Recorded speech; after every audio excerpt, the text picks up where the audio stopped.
Red button. Are you a better disciple of Jesus this week than you were the week before? Last time I told you that I pray for you every week by name, and that one of the things I pray for is that you become a better disciple of Jesus.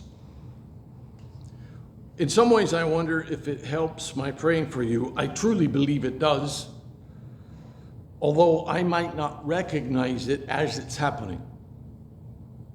But one thing I would caution you on, in being a better disciple and thinking about being a better disciple, the better than part of it is better than the disciple you were before. I'm not praying that you become a better disciple than someone else. I would caution you not to compare yourself with other disciples and to say, I am better than them. Now, we often look at other disciples, other apprentices of Jesus for information and for help, but not for comparison. Comparison is almost always unhealthy. If you want to compare yourself, in order to grow, you compare the present you with the past you. Am I a better disciple this week than I was last week? I'm not comparing myself with Steve or any person that I know. Comparing myself with me. That's how I can see how God has helped me along if I'm growing. But at the same time, looking at whether we are becoming better disciples of Jesus from one week to the next can also be ticklish. Because for you, maybe this week was just not a good week. Sometimes we have weeks we just need to throw the tape of that one away and not go back and look at it. You know what I'm saying? Or it may have been a good week. We come through the week having started that week at different places than we start other weeks, or even where other people start their week. We start our journey with Christ at different points. Let's look at a case in point. Go to John chapter 1. We've been going through the Gospel of John in chapter 1, and we're going to finish off that chapter today. We've already met two disciples, actually three, although we don't know the name of the other one or anything about him personally other than he spent the day with Jesus. We met Andrew. We met his brother Simon, who later will be called Peter. And today we're going to meet a couple more. We're going to meet two more disciples, and that will be informative, and we can look at them to see what we can learn from them rather than comparing ourselves to them. Read the passage with me, and hopefully we'll see why. John chapter 1, and we're going to start in verse 43. This is Jesus calling Philip and Nathanael to be disciples.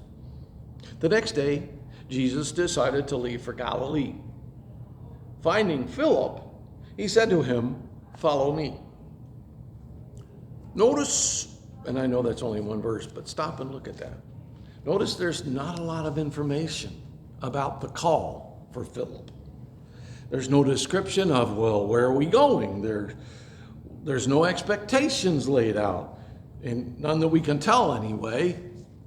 Just follow me.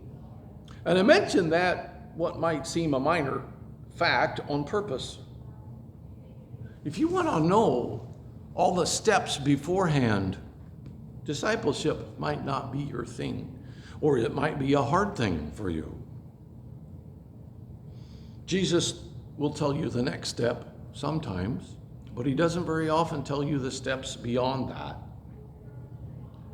Now, we don't know if he told Philip more information than what we have in the account, but Philip does follow Jesus. You might have to follow Jesus without having all the information you want. Are you okay with that? Are you a planner? Welcome to not knowing the plan. Are you one who worries about details? Be prepared to not know all the details. In fact, be prepared to possibly not know any details. Be prepared for Jesus to be in charge of what you might like to be in charge of, but likely will not be in charge of. Do you want to know what's going on tomorrow? Sorry, you follow the one who said focus on today because today has enough troubles of its own. Would you like to be in charge of what route we take? Sorry, you are not the master. You are a follower. Let go of control. The master has that now. But I don't like that. Yeah, you might not. And see, to follow is to give that up. Anytime you want that control back, you might have to stop following to get it. Let it go. To be a better disciple of Jesus, you might have to give up the control that you want. Read on in verse 44. Philip, like Andrew and Peter, was from the town of Bethsaida. Philip found Nathanael and told him, "We have found the one Moses wrote about in the law, and about whom the prophets also wrote, Jesus of Nazareth, the son of Joseph." Now, notice this is a relatively nice introduction that Jesus gets from Philip. Philip obviously has heard enough about Jesus to form his opinion about who he thinks Jesus is. This person that Moses spoke about in the law that he mentions is the prophet. That was in Deuteronomy 18, 14 through 22, if you want to take a time out and go look at that. Moses tells the Israelites before he passes that someone like him would come along and lead them, and that person would be someone they would be required to listen to. So it's nice that they're looking for that person. Interesting feature from that account in Deuteronomy is that the prophet, God says, the prophet will tell you everything I command him. And one of the telling attributes of Jesus is that he spoke only what his Father told him. He did not speak on his own, so he said. That sounds exactly like what Moses said this leader, the prophet, would do. And that's why the Pharisees, when they went out to question John the Baptist earlier, asked him if he was the prophet. So Philip knows already what he believes about Jesus. He must have listened to Jesus enough to form an opinion that he had. Jesus is at least the prophet, the one spoke about in the law, and also the one spoke about by the prophets like Isaiah and the others. And when Philip goes to Nathanael, notice this is what he says to Nathanael. Like, I know what you're looking for. The same thing I'm looking for, which is the one God promised would come. I think I found him. It's more than Moses, or at least another Moses, one like him that speaks for God. Nathanael must have been interested in this person enough to relate to what Philip is saying. And this introduction of Jesus as being the son of Joseph, well, it's nice because that was more than what some people said about Jesus. Some people saw him as not being legitimate as far as being Joseph's son. So they didn't put that part in the introduction. They merely called him Jesus of Nazareth. Everybody else was John, son of somebody else, you know. It's like we don't know who this guy's dad is, but at least we know where he's from, which is also kind of code for this guy is a less than legitimate person. But read on in verse 46. Nazareth, can anything good come from there? Nathanael asked. Come and see, said Philip.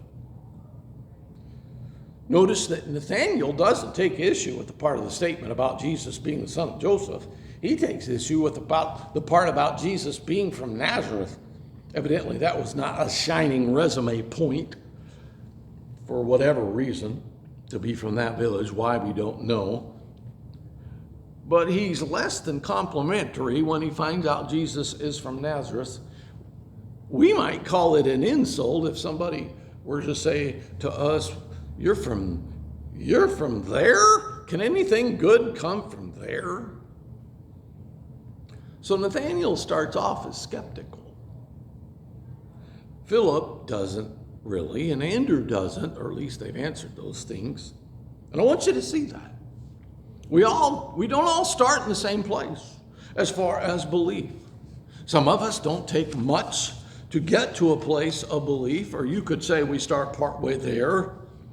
Nathanael starts very skeptical because of what he knows about Jesus. Some of us have to overcome our misconceptions about Jesus first, and then we can believe. You know what? Jesus takes all kinds in that department. Are you a skeptic? Come on. Are you doubtful? Hey, come and see. Are you almost a believer? Come and see anyway. Notice that phrase is an invitation for both Andrew and the other disciple, and now Nathanael. Come and see. Come to Jesus. See him. And see how he is. And let your doubts be addressed. He welcomes them. Well, but I don't think someone from this place can be more than what I think they are. Hey, come and see. Jesus accepts all sorts. Not everybody comes to Jesus predisposed and ready to believe. Well, I don't like what he appears to stand for. You don't have to. Jesus knows we all start at different places. He doesn't compare us with others before he accepts us. See, so it just makes sense we don't compare ourselves with others before we come to him or even after we come to him. One thing I really like here, I like how Philip doesn't try to fix Nathanael's doubts. He just lets Jesus do that. And we might have to do the same thing. You got doubts, you skeptical? Hey, Jesus can handle that. He takes those. Come and see what you think. Give Jesus a shot. Let's go on reading. Where were we? Verse 47. When Jesus saw Nathanael approaching, he said of him, "Here truly is an Israelite in whom there is no deceit." How do you know me? Nathanael asked. Jesus answered, "I saw you while you were still under the fig tree before Philip called you." Then Nathanael declared, "Rabbi, you are the Son of God. You are the King of Israel." Jesus said, "You believe, because I told you I saw you under the fig tree. You will see greater things than that." He then added, "Very truly I tell you," and the "you" here is plural, "very truly I tell you all, you will all see heaven open and the angels of God ascending and descending on the Son of Man." So Nathanael was under the fig tree. Notice that. This tree was known for its overlarge leaves. This may have been the same kind of tree that Adam and Eve used its leaves to make coverings for their nakedness after they sinned. For Jesus to say that Nathanael was underneath the fig tree is interesting. He may have been using the leaves for shade or even for cover. He may have been hiding under the leaves. And not all hiding has an innocent context. Certainly it didn't for Adam and Eve. But what this proves is just that Jesus knows our history. He knows where we were before anyone called us to Jesus. He knows what we were before anybody called us to him. Jesus knows where we came from. And guess what? He still wants us. But I'm just a hick farm boy from Illinois. He still wants me. He still wants us. Maybe you think, well, I'm just a dumb hick from the sticks. That's all right. He still wants you. I'm just a young kid that doesn't know anything yet. He still wants you. He knows your history. He still wants you. Well, I'm just an old and crotchety. Yeah, he still wants you too. But I have done bad things. My history has some darkness in it. Nathanael was hiding for what reason we do not know, but Jesus still wanted him. Jesus knew him and wanted him just like he wants you. But Philip got a call from Jesus. Jesus went out and found Philip. I'm just Nathanael that came along to see what I could see. That's okay. He still wants you. But Philip went out later and did great things for the kingdom, according to church tradition in the book of Acts. I don't even merit a mention among people like that, doesn't matter. Doesn't matter. He sees you and he wants you. Isn't that cool? He might have been hiding. He might have been sinning. And he sure isn't complimentary to Jesus. All of those things take more grace from Jesus, which he willingly gives in order that Nathanael can come to him. Well, yeah, but it would take more grace for me to come to Jesus. He's there to give more grace. He's generous to give grace. Some people just need more of it. He's got it. What about the people that you know, that you think, well, they're just at a different place in their spiritual journey if they're on one at all? Maybe you think some people, they're just too far gone. Maybe you think some people are too far gone and not worth asking to come and check out Jesus. We're all different. We are all at different points. Maybe they need to start from a deficit. Maybe some of us started with a head start, but we all are different, and we can compare ourselves with ourselves yesterday and nobody else if we know what's good for us. Some of those people that you might be writing off, you never know. They could be your next pastor. One pastor was talking to a member of his church, and the member was complaining about some young people that had been hanging around the church wearing leather jackets and smoking on the back stoop. Thought it left a bad example. The preacher said, you know, when I was young and I started coming to this church, I wore a leather jacket and I smoked on the back step. You might be looking at your next preacher a few years down the road. That person you think will never come, invite them. And if you have thought, I'll never be able to darken the door of a church, I'm inviting you. The person you think will never do anything for the kingdom, welcome them into it anyway. Jesus still wants them. The church takes all kinds. We are all in need of the grace of God. We all cannot get in without it. We are all at different points, but at whatever point we are at, we need Jesus and his grace. Philip and Nathanael's beginning with Jesus is nothing like Andrew and Simon's beginning. Neither of Philip nor Nathanael got that prediction of what they would be in the future like Peter did. Neither of them was ready to proclaim Jesus as the Messiah. We all start from a different place. Maybe you're thinking, I don't think very much of Jesus right now. You don't have to. He's going to exceed your expectations anyway. So what? One guy said, when God chose you, he was thinking of somebody else. Now, initially, when I heard that, I didn't like that statement. I thought it meant for us to take away the fact that God didn't want us. He wanted somebody else, and he chose us by accident. But that's not what that's saying. God did want us. But when God chose us, he had more than just us in his mind. He saw not just us and our coming to him, but others. Jesus asked Philip to follow him.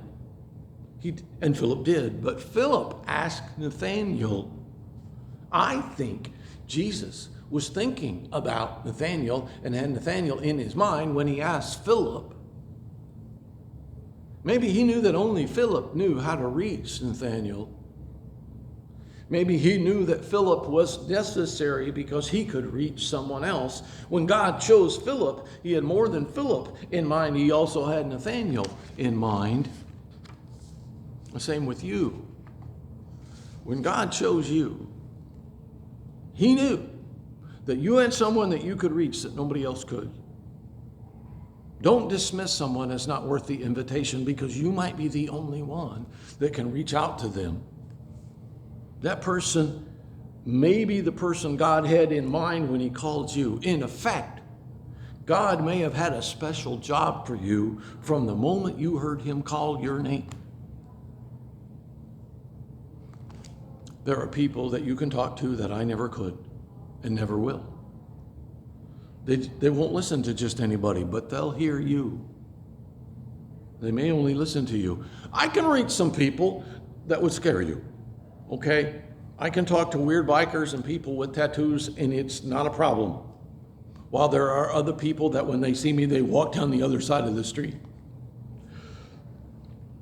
The church needs you to ask certain people to come to Jesus. Remember, you can talk to your friends about Jesus. It is perfectly reasonable for you to do that. I think this guy is God's son, and I want to follow him. What do you think? Why don't you come and see what he's like? You might like him. Have you ever given Jesus a serious chance? And while I'm asking you that question, I'm wanting you to ask other people that question. There's someone only you can reach. You have a Nathaniel. Jesus calls you to follow him. He wants you. But he also wants that person that you can reach. Who is it? Don't think them beyond the reach of Jesus. They just need more grace. And Jesus has it, plentiful, and he's generous with it. Why don't you ask them to check him out and give him a real shot? To be a better disciple, you need to actively pursue Jesus. You have to follow him, do what he does, study him, until you act like him and think like him and live like him. Following Jesus is an active pursuit of Jesus, but you do not do it alone. As you follow Jesus, even as you begin to follow him, people will come to mind. Go get them. Follow Jesus, bring others along. You might be the only one who can go get them. One guy put it this way: long before Zacchaeus wanted to see Jesus, God planted a tree in just the right place. For somebody else, you might be that tree. Jesus calls you to follow him. Follow him. Bring the people you know along with you. At least invite them repeatedly if necessary. That's why we are saying, come and follow Jesus with us. You're invited. Even if you're not very far along yet, come follow Jesus with us. I mean, we're not saying we know everything about Jesus. That's why we're following him, to know him better. And we still want you to come with us. Follow him. You want to make a commitment to follow Jesus, you can do that today. Let me pray for us. Jesus, we want to follow you. And we want to be better followers of you than we were before. Would you show us how to do it better? Would you draw us closer to you? Would you help us stay in close contact with you, to study you, to do what you would do, speak what you would say? Show us how. And help us to bring others along. Show us who they might be, the ones that we can reach. And let us be open to doing that, asking them. I pray it in Jesus' name. Amen.